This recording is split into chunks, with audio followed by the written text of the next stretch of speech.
You're listening to Just Ask Malia with Malia Horde from the Malia Realty Group, recorded at Bourbon Barrel Podcasting Studios.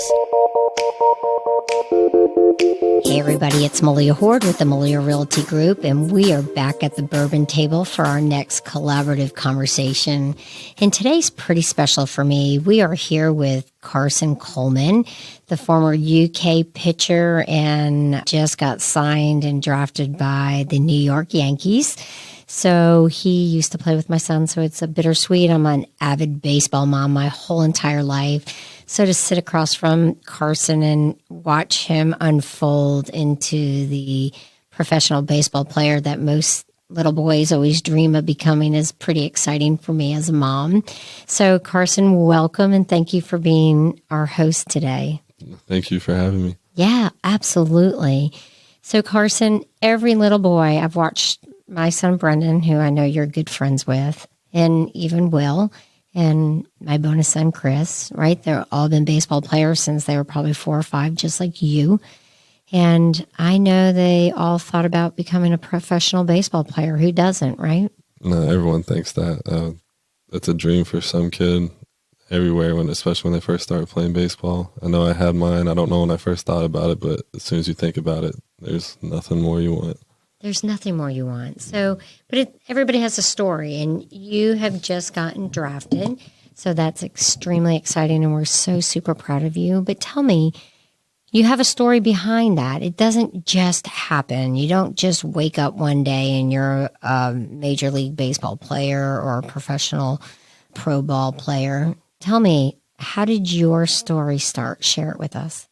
It always starts somewhere, but I think there's always a point in any kid's baseball career in life where they there's definitely a stepping off point where you definitely got to maybe make that decision mentally and physically to where that's maybe something you really want.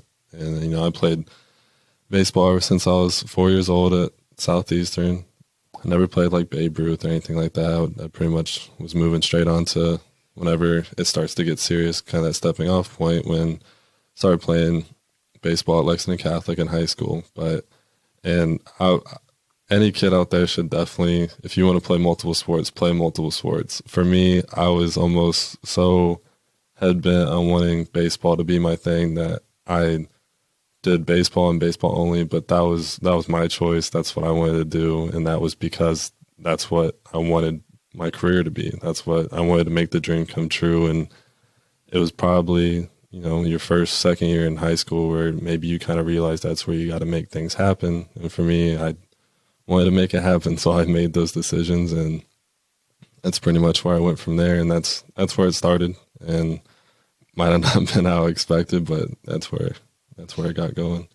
So like a lot of little boys and girls, you start playing baseball when you're 4 or 5 years old.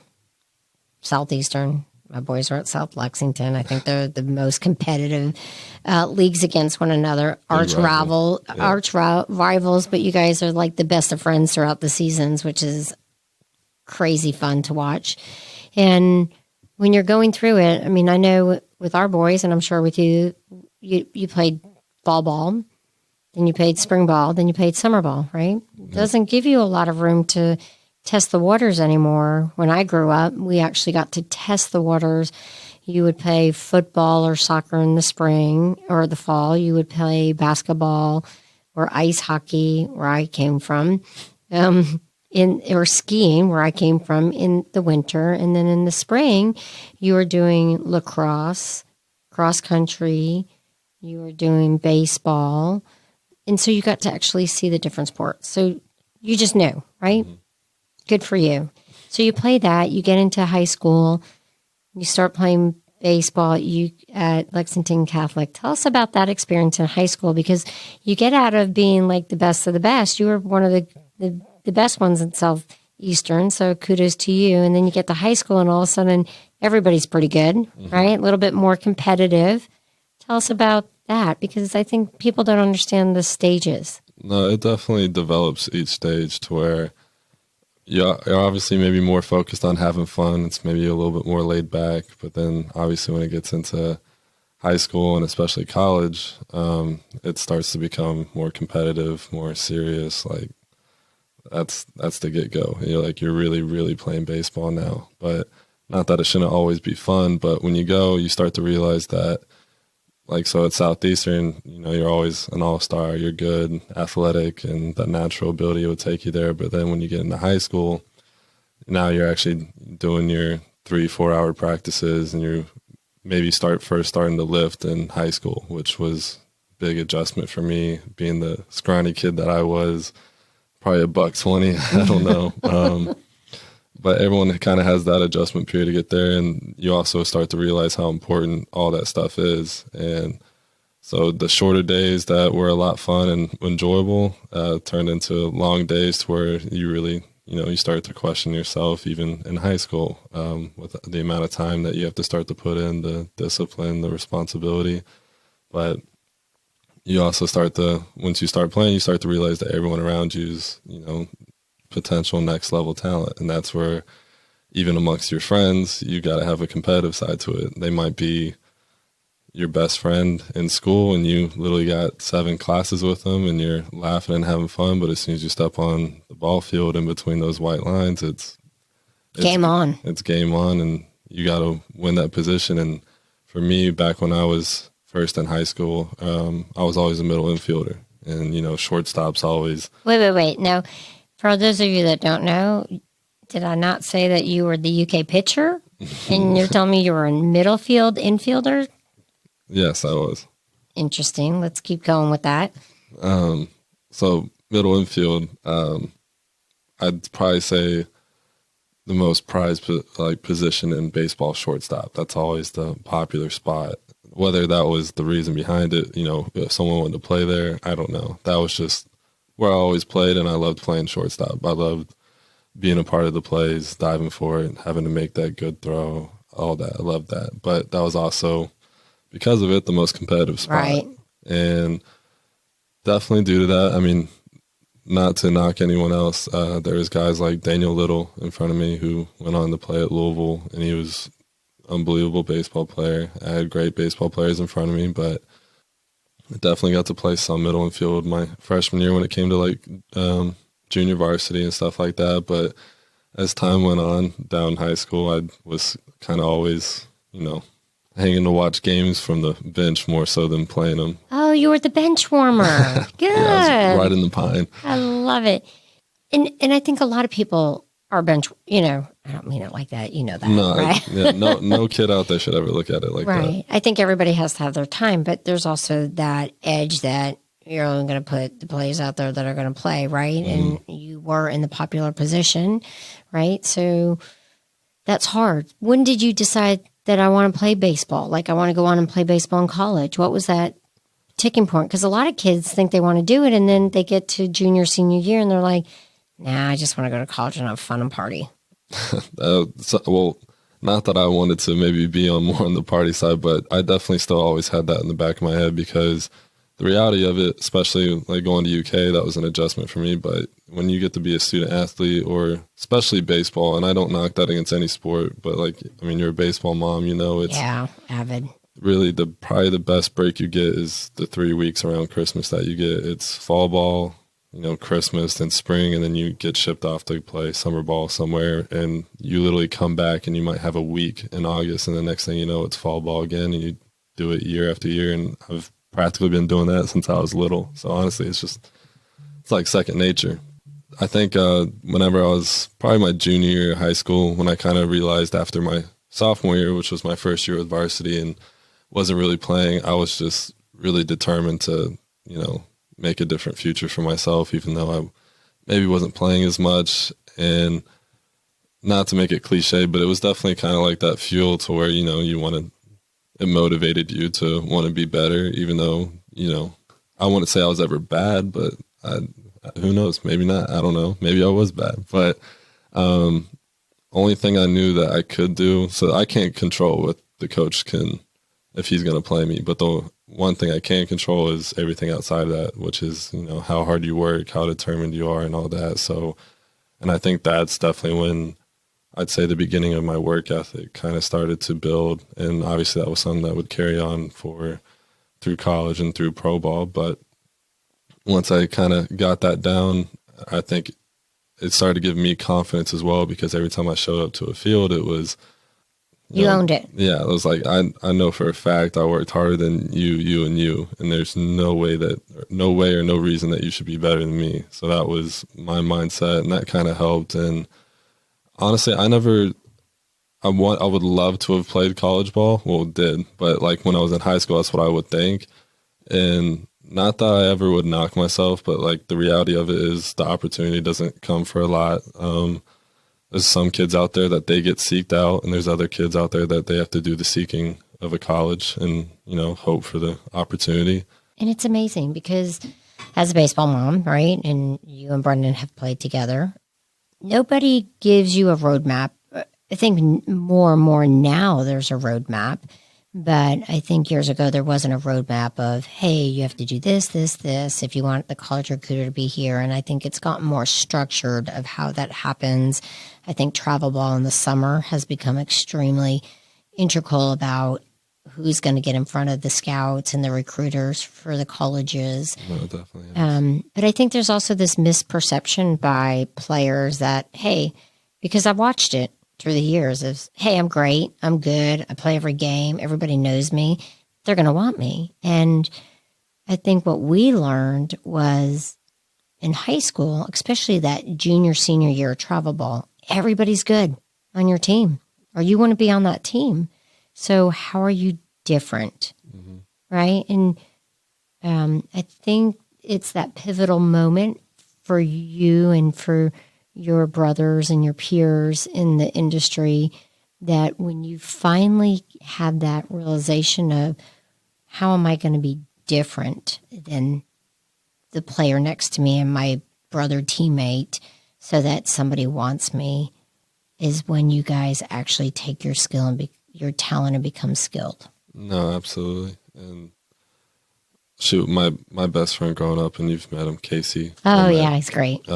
He played ball at Henry Clay, and kind of at that same point, we both kind of realized we were both kind of the same mentality. Cason was good. He played, but like he also had like the same desire to play college ball. That was his dream, and he went on to do that at Bellarmine.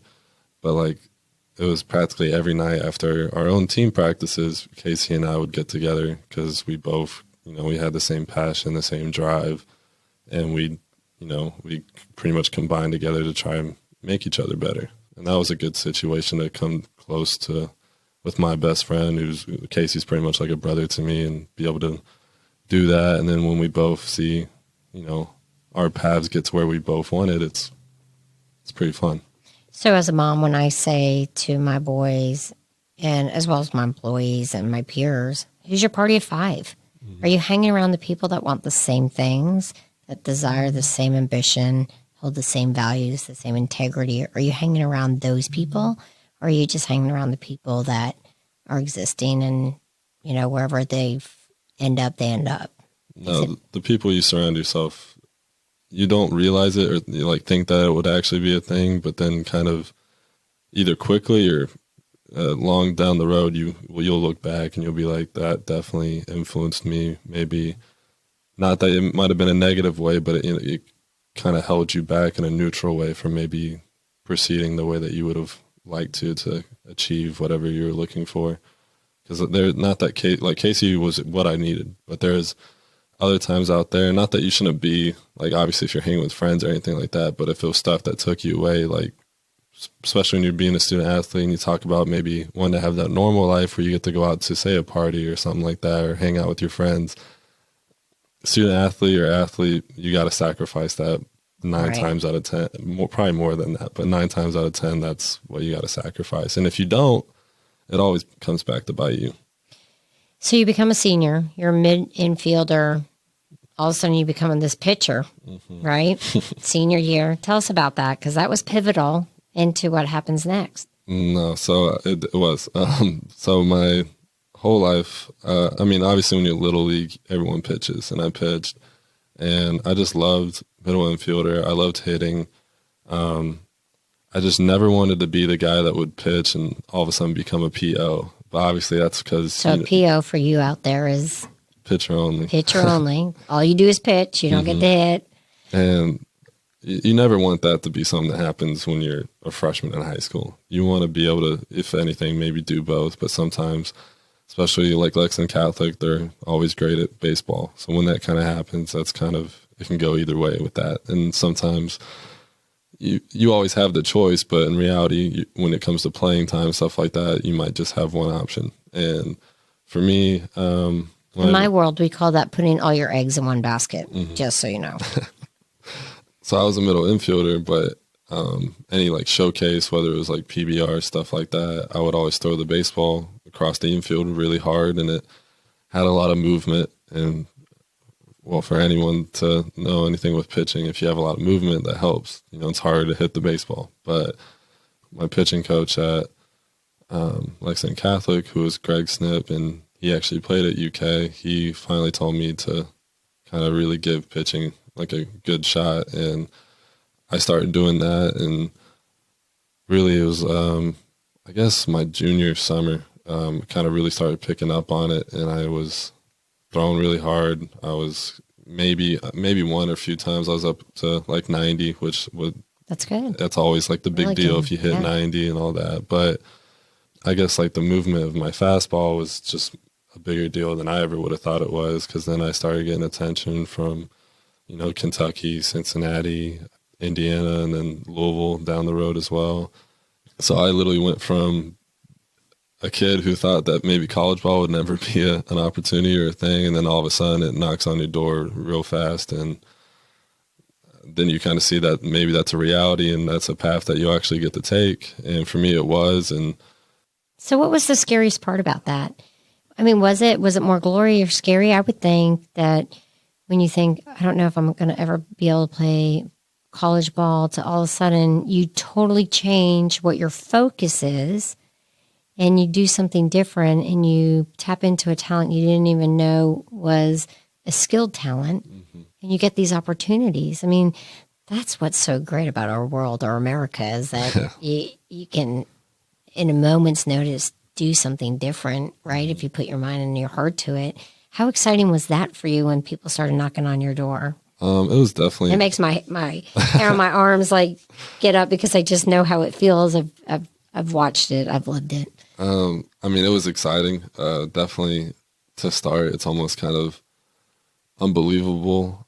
But then also kind of at the same moment, you kind of start to sit there. Because like for me, it was, I think it could be different for other people. There's some people it's expected. For me, it wasn't. It was unexpected. But at the same time, building up to that was the point of where I was, you know, I was doing late nights working out with like Cason, for example, and I was determined to become, you know, the best at my position or wherever it was, to where I would shoot. I was hoping to play and start on my high school team. And I went to committing to a D1 school, which would have been Cincinnati at the time, before I even actually really played at Lexington Catholic. Wow. So amazing. That was a big thing for me. But at the same time, when it happened, I knew deep down that I deserved it. And if anything, it actually gave me maybe more confidence.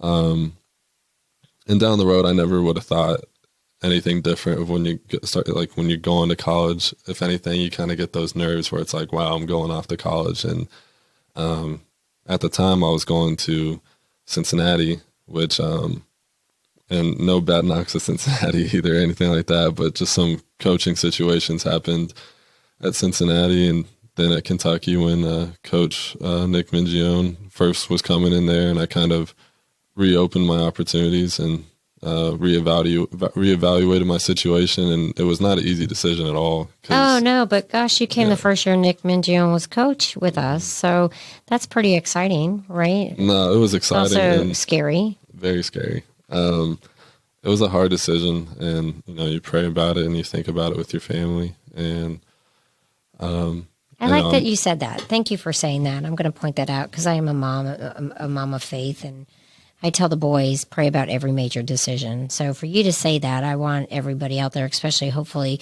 younger kids, high school, college, parents. Here you are, a kid of 21, 22 years old, right? And you're saying, I pray about it. So You should. Every major decision in your life, always take time to pray about that. So good for you. There's always uncertainty out there, but you can always rely on your faith, especially in situations like that. Like, so for the time for me, it was probably one of the hardest decisions I've ever made. And, you're upset about it because it's like, for me, and when college starts like August, maybe 20th, usually right around there. I made this decision to switch schools like August 11th. So that's a major deal, right? You're committed to one school, you end up decommitting and going to UK. You could do that because of the coaching change, correct? Yeah. Right.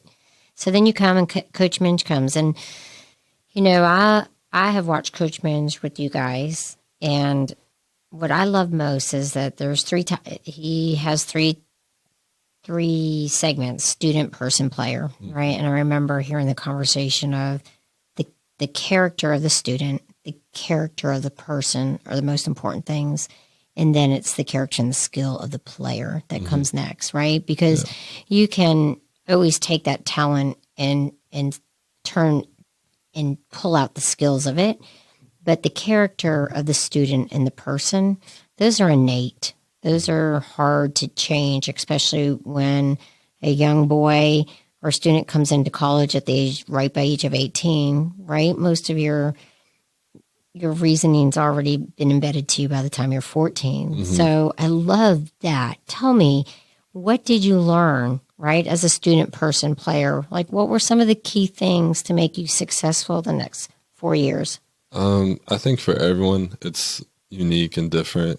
For me, it was more like, for me, like if I took it a step at a time, it was student-wise, it was a whole new world when you go to college, first off. And for me, it was the discipline and responsibility, having, you're on your own. You got to take care of yourself, going to classes. Like my first fall semester, I had 8 a.m. classes, and most people were excited about college because you get the sleep in late, party out night. Get your 11 a.m. class, or shoot, if you don't play baseball, you could have a class as late as 3 or 5.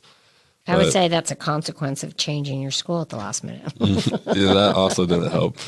But so for me in the student part, and I'm a good student. I graduated from UK with, I think, a 3.5. Awesome. Great job. And I was SEC honor roll every year, which was one of my goals. I got 4 of those plaques. They all look the same. I don't know what to do with them. But for me, the student part was definitely the responsibility and time management, because you never time manage like that in your life as a student athlete. So tell about it, because everybody thinks being a student athlete is very glamorous. We see it on the TV. And there are parts that are glamorous, like with any great job or any great position. But there's a lot of blood, sweat, and tears behind it. So what is like an average day in the life of a college baseball player or college sports player? Because it's way different than travel ball, right? What was an average day for you in season? In season, well, it could depend on the day, but in the reality of it, depending on what you had going on, some guys you'd have to be at the field, whether you're doing treatment, pre-work, or anything like that. And then you're getting into your classes. And for me, like a normal day would have been go by the stadium, make sure that you're you're being healthy. At what time did that start? As early as probably usually like 7, maybe 8 at the latest on game days. In the fall, it would be more like a 6 a.m. kind of deal, which is definitely, no one wants to get up at 5:30 to be at the field at 6. But they're then going to classes, and this is where it always kind of gets to the part where you're like, wow, I wish I was a normal student. So you have your classes, and usually your classes would be anywhere from, like, for me, it was always 8 or 9, and when I'm moving on, it's right around noon time is when it ends. But at the same time, you got to be at the field, for example, say 1 o'clock. So now you're just now getting out of class, which I think for us was usually 12:15 when you got out of a class, or 12:30 actually. So you're getting out at 12:30 and you're hungry. You haven't eaten. You haven't had a chance to eat.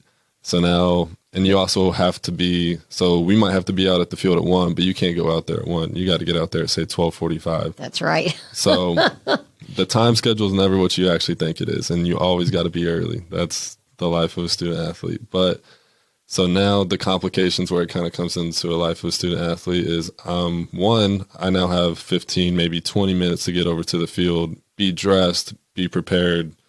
And if anything, and that's why you have to do your training stuff with, say, Josh, who was the trainer at Kentucky baseball. And that's why you might have to do it in the morning, because you're not going to have that opportunity before then. But you got to be ready. You got to be ready to be at your best and perform your best. So now you have the complication of, one, you're stressed, you're rushing, and you haven't also eaten. And also eating is important. And yeah, there's a lot of guys out there that probably plan ahead and maybe bring something to class, but sometimes it's this is not just one day, this is really every day, because whether it was a game or practice, that's every single day. You're doing that 6 days a week. And the amount of times I was probably seen running, sprinting with my backpack on and trying to get to the field on time was probably every single day, because you're just waiting to get out of class so that you can get over there. Because the last thing you want to do is be late. And if you're late, obviously that's not a good thing. And that's not what you want. But then you got your, say, game or practice. And practice, I'd say for us, usually would end as late as 6:37 some nights. And most games would end until maybe 11, sometimes even midnight. But then the reality of that is you're not at school to just play baseball. You're there to also earn your degree and go to school. And you're doing that back-to-back nights, whether you had homework. And the reality of it is, say, maybe this homework assignment would have took you 5 hours to do. Now you got to do it in 2-3 hours, maybe, if anything, if you're lucky. And that's if you're in the mood for it. Because at the reality of that, you just spent a 18-hour day constantly on the move, constantly doing what you need to do. And also you're doing physical work where you're exhausted. And the next thing you just want to think about is resting. And at the same time, you need your rest if you want to be able to perform, especially in baseball, where you're playing. In college, you're playing just about 60 games a year. And then in pro ball with me now, I got to play 162. But that's just baseball. There's a lot of games. So it's definitely unique. And that's every student athlete. Every student athlete's got to go to that. Every student athlete knows the anxiety of having to be cross campus, short notice, just like that. I have been just in awe of watching college sports and being behind the scenes of watching the college sports to see the amount of work, the amount of discipline, the amount of responsibility to yourself for your time and your management. I know I always felt like when you went to college, the biggest thing you learned is how to time management and learn how to do things for yourself. But when I watched the student athletes and see the training, the food preparation, the nutrition that you guys have to learn, the CAT studying, the team building, the values, I've been impressed. Quite honestly, it's hard work mentally, emotionally, because physically you guys are already doing it. But what I've loved watching is seeing the emotional and the mental expansion of you guys and the brotherhood. So I think something about the college sports and stuff is the brotherhood. It's very special. I mean, I see the fraternities and the sororities and all that. Baseball's its own fraternity. It really Every sport's is, got isn't its it? own, but yeah, crazy good. So now you are at UK, right? You had the opportunity to walk on to UK, be the pitcher, exciting. You become the local hero. That's what we like to say when one of our own actually get to go to Kentucky. We are so proud. It is truly a type of religion for us that when one of our own get to go there, it's really special. And we've watched you, and you've done an amazing job. And here you are, you got redshirted your freshman year. Tell us about that. Because here you have the heartbreaking decision to change colleges. Right? You get the chance to play college ball. And then freshman year, boom. So my freshman year, I took I think it was September 14th. Yeah, we don't forget those dates. Yeah, I don't forget right? it. It was it's a Wednesday. The biggest fear. And this was probably 3 weeks into, college, let alone baseball. But maybe 2 weeks into doing scrimmages and everything. And, you're finally kind of getting in the groove. You're kind of getting your feet underneath you. And then I ended up taking a line drive to the face. And was your mom in the stands? No. Praise God. Technically, it was within our practice ordeal. Like no people would have been there. It was just our teammates, but I just know everyone was frozen like statues whenever it happened. And I got hit square in the face. I ended up having a little fracture in my my skull and my orbital, and then shattered my nose really good. But I remember walking off. I walked off the mound with the help of our trainer, and I think Coach Mingione. I say think because I had compression on my face where I just could only see the feet of my cleats walking. But I ended up going to the ER that night and being there for almost the whole night, to where my head was about as swollen as a melon. And still at the same time, you're sitting there and you're just like, dang, I was finally just getting the hang of this. And shoot, also deep down, you're almost thinking that the universe sent you a sign saying that maybe you made the wrong choice by switching schools, which I never took that deep to heart, but still at the same time. You second guess everything. Anytime something bad, and I always say the worst things are the accidents that you didn't plan, you didn't know was coming, you didn't put yourself in the wrong place at the wrong time. It was just an accident. And then you second guess everything you did up until that point and thinking, if I only had done this, if I only had done that. So tell me, what lessons did you learn from that? Because I think from every great tragedy comes a beautiful story. No, I'm happy you said that, because that was just a part of my journey, and that was an early step for me. And everyone's journey is different. Mine was definitely something else. But the biggest thing that I took away from it is I was one to tell you about myself. And I know there's plenty of kids out there, anyone even to my age today, that have a lot of stress and anxiety and all that.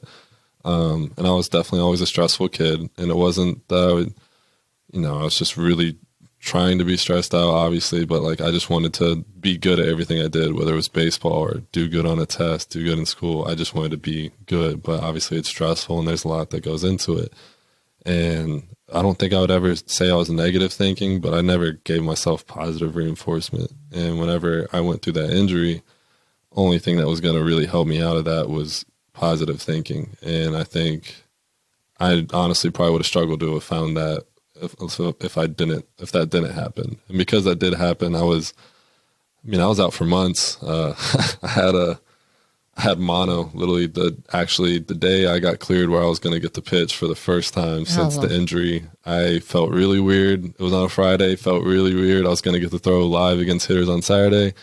Went to the doctors that Saturday morning and showed up to the field. And for anyone out there that doesn't know, with mono, if you have mono, you can't practice because you have a risk of injury to your spleen, because I guess it's the hardship on it. Yeah. The endurance.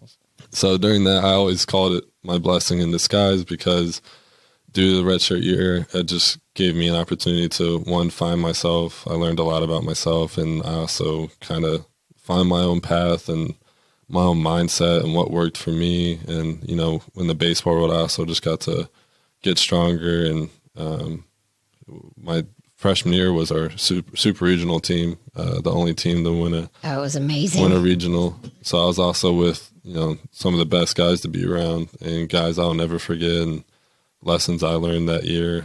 But because due to the red shirt, I just kind of got to sit there and learn, watch and listen, and, soak it all in. And I feel like with every great leader, with every great success story, there's failures or there's setbacks. And I always like to say that if you're not failing, you're not moving forward, right? And when I say failing, it could be a setback, right? Sometimes it's God's way of saying you need to sit and listen and just refocus. And I think that was a pivotal year for you, because you came back really strong. Definitely. And even coming back from that, still which isn't easy, everybody, to be out a year and then come back and be in a red shirt. It's not easy. So kudos. Yeah, you feel like you got your back to the wall. And in reality, you do, because a lot of kids that come in and have that red shirt, and the reality of it is you're on the chopping block. And so going into my sophomore year, I knew that. And pretty much the coaching staff tells you that, there's a 35-man roster, and you got to make that 35-man roster. And whenever I got in there, I knew that. And I remember even telling my parents, because big thing with me is I never want to disappoint my parents. Like, I know how much my dad loves baseball. Last thing I want to do is say, hey, I'm not playing baseball anymore. So I told them early on, and I told myself that I was going to do literally everything possible, when it comes to working my tail off to try and make the 35-man roster. And I told myself, whatever happens at the end of the year, it happens. And because then the last thing I want to do, if that was going to be, my path to not make the team and not be playing baseball my sophomore year, I wanted to know that I had done everything possible to, what happened. I did everything I can, and I would be at peace at that. I always say the biggest regrets in life are the risks you never took, right? Not in, my family, we've lost a lot of people at a young age, right? So we've had disappointment and hardships. So I always say, be your best version of yourself every single day. And I think I see that with student athletes that make me admire them, because every day they have to be their best. You don't get a day off from being your best, because the day that you take off is the day that the guy that was sitting on the bench is now in your position, and you're sitting the bench and you're out. Right? No, that's exactly right. Big thing I always tell myself, and anyone should out there think it, everything you do it with a purpose. Do it with a purpose. Great advice. Don't half do anything. Yeah. but anything like that, if you're going to do it. And, if you're going to do it 100%, always, anything worth doing anything. Is doing. And I know that sounds simple, but the last thing for me that I never wanted to look back and be like, wow, I really lost an opportunity there, or that could have gone differently if I literally had done something so simple and so little, even if it would have been a little bit of effort or done some. It's the small things, you got to pay attention to the little details. And when you do things with a purpose, you're going to do it. And if not, then that just might not be something you care about. And there's people out there that happens. But you never know. You just don't want it to leave it to chance. You want to have control of it. What are some of the life skills that you learned, or life lessons you learned through baseball that had nothing to do with picking up the ball? Being selfless was always a big thing with me. Kind of the biggest. Well, I don't know if you'd count that as a skill or not, but whenever it came to like values like that, my biggest thing was always kind of, the time management and discipline. But one of my true things I always took to heart was the selflessness of it, because in reality of it, you put yourself first sometimes, but I always say that I was kind of the other way around. I was always kind of putting myself past like my teammates or my team, because I always just, I cared, but I cared about everyone. Like Brendan, love Brendan to death. I'll do anything for him. And, especially when you have, so I was a junior, which was the first year I got drafted when Brendan was a freshman. But and obviously it's not just Brendan, it's anyone. Like, I feel responsible for trying to carry on the stuff that I've learned and give it to them as soon as possible so that they know better. One of my biggest things that I would always say if I was to tell a younger version of myself is I wish I had learned and asked this stuff earlier, because if I had known that sooner, I would have been such a better player. So my biggest thing was to literally just. So that's a great point. And I want you to say more about that, Carson, because you are looking back now, right? You're drafted, you're waiting to go play with the major league baseball, Yankees, yay. I'm a New York Yankee fan because I'm a Jersey girl. If you guys didn't remember, I haven't reminded you lately. How do you tell the younger self? How do you tell the high schooler? How do you tell the freshman in college? How do you tell the 8th grader that says I'm going to go and is getting recruited by colleges in 8th grade? These things of being the best version of yourself, because when we say it as a parent, right, it's like, oh, mom, right? How, right? No, Hindsight's 100%. Hindsight's 2020 for a reason, obviously, but you're closer to that age group than parents are. So yeah, tell these kids, they're listening to you, they're watching everything you do, right? A big thing with me is I kind of always put it is obviously it's up to you to, make the decisions and make those steps for yourself. The only thing I can never, force someone to do that, whether it was right or wrong. But you can share all that guidance as much as possible. But the biggest thing for anyone was to listen and learn. And whenever you make those, like you said it yourself, you're not moving forward if you're not having failures along the way. But the biggest thing with those failures, for example, this would be one thing that like you could tell a younger, or like if I was a freshman, I would love to have heard it. Like, you can't sit there with the failures. You got to make the adjustment, evaluate yourself, the situation. You got to keep moving forward. That was something that maybe, you don't think about, but you don't have time to do anything like that, especially, in baseball or anything like that. But it's just the little things when it came to little things really make up for the bigger things, whether it was, how well you time managed or the little things you might have done differently in baseball, knowing that, everything's faster paced. They say when you go to college, and they're right. It's not even just school, it's baseball. Like everything's moving 1,000 miles a minute, and you just gotta be focused. There's a lot of things that go into it. I remember Brendan talks a lot about you, right? You guys are great friends, and I'm so appreciative of that, right? I love watching you two. I remember Brendan leaving his graduation party to go hit and practice, pop-ups, right? Because he was about to get the opportunity to walk on. He couldn't talk about it, and he went and left. He left all his friends. He left his family, right? And I know you've done similar things. I know you guys go out late at night. You'd call him up and say, would you catch for me and stuff? All the time. Because it was important to be the best version of you.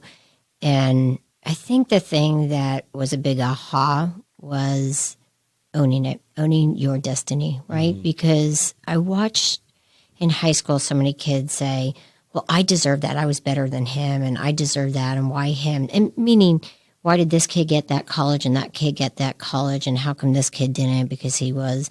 And it really came down to being the student and the person over the player when these recruiters are watching you, right?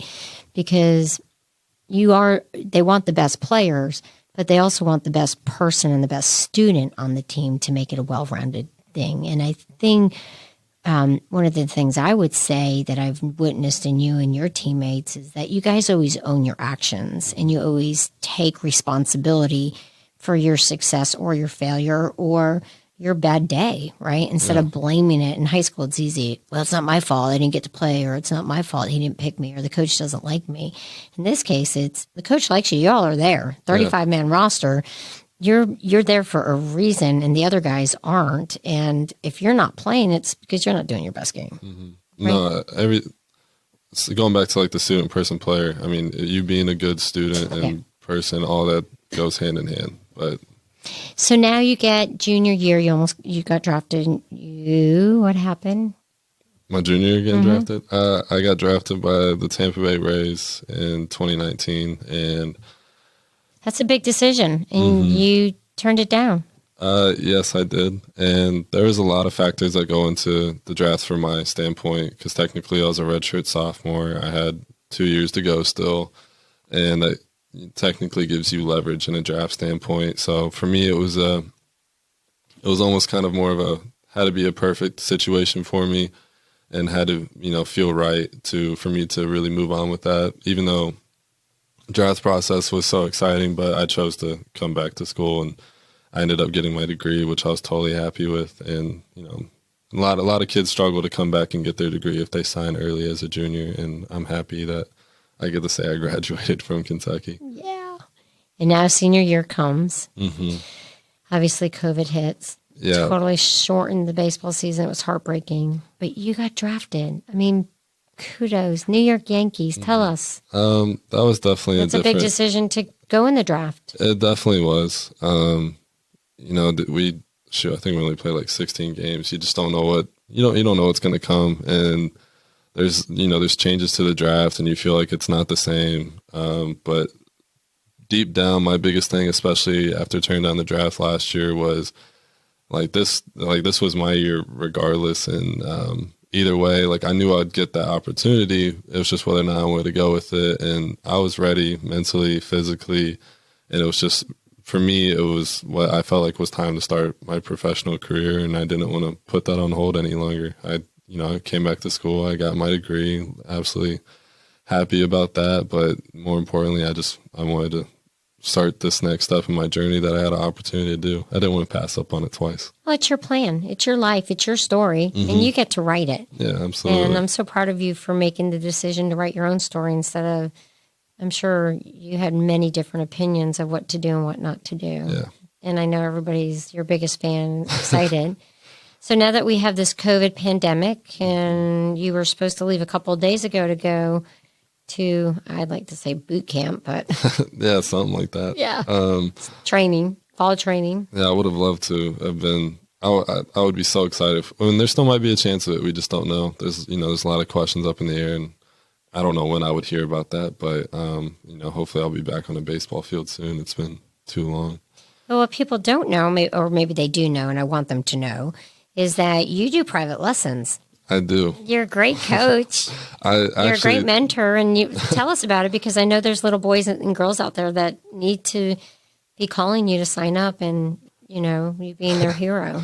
Yeah, I've been doing lessons in person, and actually I've been doing it virtually, where I've actually been working with kids from New Jersey, Dayton in Ohio, and another kid from Illinois, where I've been literally working with kids from all corners, and another kid from Florida. And honestly, I wasn't sure how. I love talking about baseball. I love sharing knowledge, but what's even been kind of cool about it is especially some of these are kids that are in maybe freshmen in high school. I think the oldest one I have is a senior in high school, and it's just, I love like the relationship. So if I was a kid and I was talking to a guy that played with the New York Yankees, I would be nervous and think that he has something above me. But in the reality of it, one of my favorite things to say to a kid while we're working is like, there's no difference between you and me, person-wise or player-wise. There's just like, don't look at me like I'm someone special. I'm not. I was in the same situation you are. And reality, person-wise, there's nothing different between you and me, and you should never think anything less of yourself. And that's one of my favorite things, because when it comes to working anything, it's like, I've been there, and that's why I'm here. I want to help guide you. I love it. And I think you can even expand on that if you don't care for me to say. I think you can say, listen, I worked really hard to get here, and there was opportunities, and you have the same opportunity to follow my path and take the opportunity that I was offered if you are willing to commit to hard work, perseverance, and tenacity, because I believe in you. And I think kids need to hear, I believe in you, and I'm here to support you and get you there, but it's up to you if you're going to get there. And remind them of that. No, absolutely. And that I take a lot of pride into not just looking at baseball lessons as, strictly baseball. I share the life values that I've learned. And like I said, especially with these kids being younger, the quicker, if I knew it when I was younger, it definitely helps guide you earlier on that path and, kind of straighten out your path. And that's all I want for anyone to know. I could keep going on and on because I'm sitting across this bourbon table and I'm looking into these beautiful eyes and this, easy on the eyes face. It's really nice, right? He is the total image of the professional baseball player, right? Tall, dark, handsome, comes from a good family, works hard. But he does have the opportunity to teach your child, the love and the skills of baseball. You also do some social media because we've used you, and you and Casey are great. Yeah. So there's opportunities there. I love that you're this little entrepreneur, that you've started this coaching business, and we're going to be sure to pump that out to everybody we know. And he's also available to help with social media. So I love that you're filling your time up to do that as well as we wait to see you on the ball field. Yeah, no, please. Anyone feel free to contact me about lessons or branding, anything. I love doing both of them. Okay, so if somebody wants to call you about their child, we got Christmas coming up. We got great gift ideas coming up. I know you're going to give a free lesson, right, for us. Yeah, I can do that. No problem. I love that. How do they get in touch with you? What's the best way? Is it social media? Is it a website? Is it an email? I do email and Instagram has been the best, but so what are those handles? What's your handle on Instagram? So my Instagram handle is Carson_Coleman34, and my email is CarsonCColeman@yahoo.com. So anyone can feel free to message me through those platforms, and I promise I'd be very quick to get back to you. And I'm open to working with anyone, all ages. There's no limits, anything. I make time either way. So you can do it virtually. Mm-hmm. You can do it in person, right? Yep. There's calls. So Carson's open. And again, remember for social media as well, he can hook you up. Him and Casey are still a little tag team. I love it. Yeah, absolutely. So, you know what, Carson? We've enjoyed you. I expect to see you over for dinner soon. No, I would love that. Right? Always love giving you guys a good home cooked meal. And you make sure to stay in touch with my family and Brendan. Always. Anything we can do. You've been an inspiration. We love watching your story. You're our local hero. And, we pray for the best success for you. And, game on throughout the first pitch for us, okay? No, thank you so much. I appreciate it. Yeah, you bet. Well, thank you for being our collaborative conversation. And stay tuned for the next one. And all the good updates. Let's follow Carson on all the social media and hope to see you in the grandstands. Can't wait. Well, that wraps up another great podcast. Thank you so much for joining us at the Just Ask Malia's podcast series. It's always a pleasure to help the local and future residents of Kentucky make smart real estate decisions. And we love connecting you to our community. And that's why we do this. So be sure to subscribe to our podcast series. Make sure your friends and family know all about it. Tag, like us, find us on Facebook, social media. And remember, when you're ready to buy, sell, build, or invest, I'm your girl, Just Ask Malia.